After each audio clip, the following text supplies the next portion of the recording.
Urea కోసం రోజుల కొద్దీ పడిగాపులు పడుతున్న రైతులను అవహేళన చేస్తూ వారిని అవమానపరుస్తూ కూటమికి చెందిన మంత్రి అచ్చెన్నాయుడు వర్మ మాట్లాడడం చాలా బాధాకరమైన విషయమని వైఎస్ఆర్సీపీ పిఠాపురం నియోజకవర్గ ఇన్ఛార్జ్ మాజీ ఎంపీ వంగ గీతా విశ్వనాథ్ ఆవేదన వ్యక్తం చేశారు.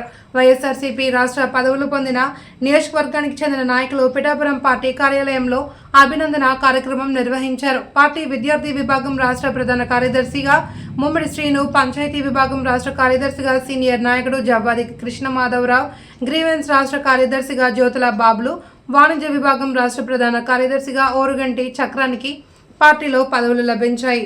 చాలా పటిష్టమైన గ్రామ స్థాయి నుంచి, గ్రామంలో వార్డు స్థాయి నుంచి, పట్టణంలో వార్డు స్థాయి నుంచి కూడా పార్టీ యంత్రాంగానికి సంస్థాగత నిర్మాణం చేయడానికి వైఎస్ జగన్మోహన్ రెడ్డి గారు మా పార్టీ అధ్యక్షులు ఆదేశాలు ఇవ్వడంతో ఎక్కడికక్కడ అందరూ కూడా యాక్టివ్గా ఎవరున్నారు, ఉత్సాహంగా ఎవరు పనిచేస్తున్నారు, ఎవరు ప్రజలతో సత్సంబంధాలు, ప్రజల సమస్యల మీద ఎవరు స్పందిస్తారు అనే దాని మీద అన్నీ కూడా కూలంకషంగా చర్చించుకొని మరి గ్రామ స్థాయిలో కమిటీలు వేసుకోవడం జరిగింది, అనుబంధ సంస్థలతో సహా మండల స్థాయిలో వేసుకోవడం జరిగింది, జిల్లా స్థాయి, రాష్ట్ర స్థాయి, అదేవిధంగా పిఠాపురం నియోజకవర్గానికి కూడా రాష్ట్ర స్థాయి నుంచి కూడా ఎక్కువ మందికి అవకాశం ఇవ్వడం జరిగింది.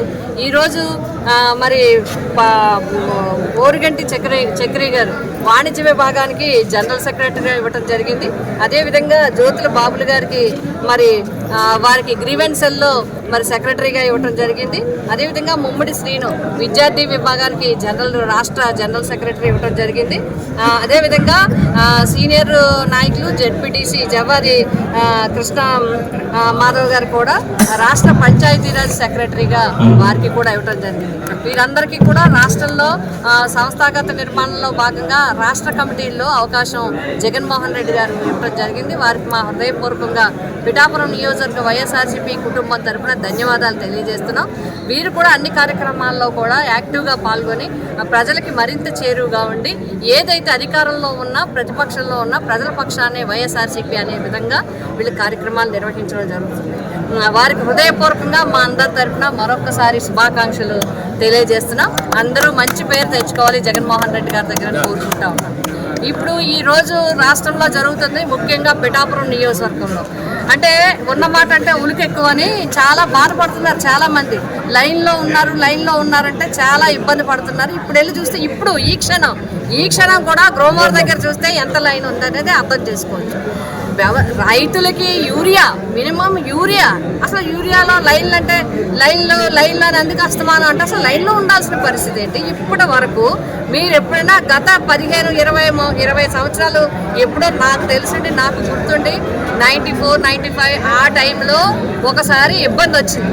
తర్వాత ఎప్పుడు కూడా రైతు వెళ్ళిపోతూ రైతు కానీ, రైతు కూలీ కానీ, లేకపోతే కౌలు రైతు కానీ పొలానికి వెళ్ళిపోతూ కొట్లో షాప్లో కొనుక్కుని వెళ్ళిపోయి చల్లేసుకోవడం తప్ప ఎప్పుడు యూరియా గురించి ఇంత పడిగాపులు పడ్డది, ఇంత ఇబ్బంది పడ్డది ఎక్కడా లేదు. మీరు సైగా సవరించవలసింది పోయి మీరు పైగా ఎవరైతే రైతుల పక్షాన మాట్లాడుతారో వారిని అవహేళన చేయడం అనేది చాలా దారుణం. అంతేకాదు నేను ఇంకొక విషయం కూడా చెప్పదలిచాను. గౌరవ మంత్రి వారు అచ్చెన్నాయుడు గారు వ్యవసాయ శాఖ మంత్రి ఏం చెప్తున్నారంటే భోజనాలకు వెళ్తే లైన్లో నుంచోరా అంటారు. ఇంకో సోదరుడు మా తమ్ముడు అంటారు సినిమాకి వెళ్తే లైన్లో నుంచోరా అంటారు. మా వర్మ తమ్ముడు గారు సినిమాకి వెళ్తే లైన్లో నుంచోరా, జగన్ గారి దగ్గరికి వెళ్తే లైన్లో అంటే ఎలా అవమానిస్తారు మీరు రైతుల్ని? జగన్ గారి దగ్గరికి వెళ్తే మన లైన్లో ఉండడానికి, లేకపోతే మీ లీడర్ల దగ్గరికి వెళ్తే మీరు లైన్లో ఉండడానికి, సినిమాకి వెళ్తే లైన్లో ఉండడానికి, భోజనానికి వెళ్తే లైన్లో ఉండడానికి రైతుని పోలిస్తారా మీరు? రైతుల్ని అవమానిస్తున్నారు. అన్నదాత తన కోసమే, రైతు తన కోసం పాటుపట్టలేదు, మన కోసం కూడా, మనకి అన్నం పెట్టడానికి, మనకి 5,000 నోట్లోకి వెళ్ళడానికి ఆయన కష్టపడతా ఉన్నాడు రైతు. అటువంటి రైతే రాజు, రైతే వెన్నెముక మాటల్లో చెప్పడం తప్ప ఇప్పటి వరకు ఈ ప్రభుత్వం వచ్చిన తర్వాత, కూటమి ప్రభుత్వం వచ్చిన తర్వాత రైతుకి ఏం చేశారని ప్రశ్నిస్తే సమాధానం చెప్పలేరు. మొదటి సంవత్సరం ఎత్తిశారు, రెండో సంవత్సరం 7,000కి జల్లేసి ఊరుకున్నారు. 37,000 ఇప్పటికీ 33,000 మీరు బాకీ.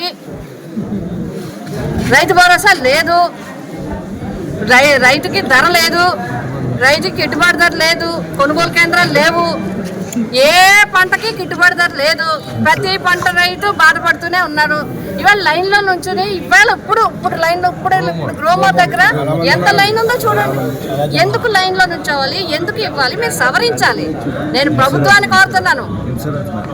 మేము ప్రభుత్వాన్ని కోరుతున్నాం, మీరు ఇన్సూరెన్స్ ఒకటి చాలా దారుణం ఇన్సూరెన్స్. ఎందుకు అంటే రైతులు కట్టుకోమంటారా? ఇన్ని కష్టాల్లో ఉన్న రైతుల్ని ఇన్సూరెన్స్ మీరు కట్టుకోండి అంటారా? ఎప్పుడూ ప్రభుత్వమే కడుతుంది. ఈసారి కూడా ప్రభుత్వమే పట్టాలి. ప్రభుత్వం కట్టకపోతే రైతుల తరపున వైఎస్ఆర్సీపీ ఉద్యమం